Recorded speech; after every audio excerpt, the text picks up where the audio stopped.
दिनों स्टारलिंक को लेकर देश में हर जगह चर्चाएं गर्म हैं, क्योंकि भारत सरकार ने अभी हाल ही में स्टारलिंक को लाइसेंस दे दिया है। कहा जा रहा है कि स्टारलिंक के आने से भारत के टेलीकॉम क्षेत्र में क्रांति आ जाएगी। बता दें कि स्टारलिंक एक सैटेलाइट आधारित कनेक्टिविटी सर्विस है, जिसके तहत इंटरनेट की सेवा दी जाती है। ऐसा बिल्कुल नहीं है कि दुनिया में सैटेलाइट कनेक्टिविटी की चर्चा पहली बार हो रही है। DTH यानी कि direct to home TV antenna satellite connectivity के ही उदाहरण है, लेकिन इंटरनेट की सेवा सैटेलाइट के जरिए पहली बार दी जा रही है। सैटेलाइट से इंटरनेट कनेक्टिविटी उन क्षेत्रों के लिए किसी वरदान से कम नहीं है जहां किसी तरह की कोई कनेक्टिविटी नहीं है, लेकिन शहरी इलाकों में ये वैसे ही आम है जैसे बाकी सब। ऐसे में सवाल उठता है कि आखिर ये सैटेलाइट इंटरनेट होता क्या है और ये कैसे काम करता है। सैटेलाइट इंटरनेट एक प्रकार की इंटरनेट सेवा है जिसमें इंटरनेट कनेक्टिविटी के लिए सैटेलाइट का उपयोग किया जाता है।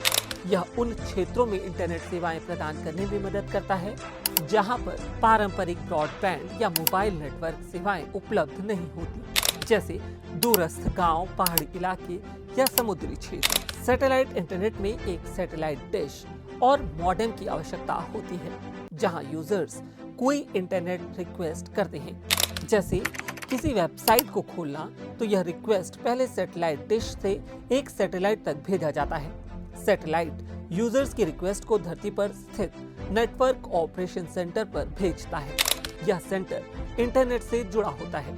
वहां से आवश्यक डेटा एकत्रित कर सैटेलाइट के माध्यम से वापस यूजर के डिवाइस तक भेजा जाता है। सैटेलाइट द्वारा भेजा गया डेटा यूजर की डिश पर रिसीव होता है, फिर मॉडेम इसे डिकोड करता है और इसे यूजर के कंप्यूटर या अन्य डिवाइस तक पहुंचाता है। सैटेलाइट इंटरनेट के फायदे: यह उन क्षेत्रों में इंटरनेट सेवाएं प्रदान करता है जहां केबल या मोबाइल टावर की पहुंच नहीं होती। आप इसे कहीं भी सेट कर सकते हैं जहां सैटेलाइट सिग्नल उपलब्ध हो, लेकिन आपको पावर बैकअप की जरूरत होगी, यानी आपके पास हैवी पावर बैंक या फिर सोलर पावर बैकअप का होना जरूरी है। सैटेलाइट इंटरनेट के नुकसान: सिग्नल को सैटेलाइट तक आने और वापस आने में समय लगता है, जिससे विलंब बढ़ सकता है।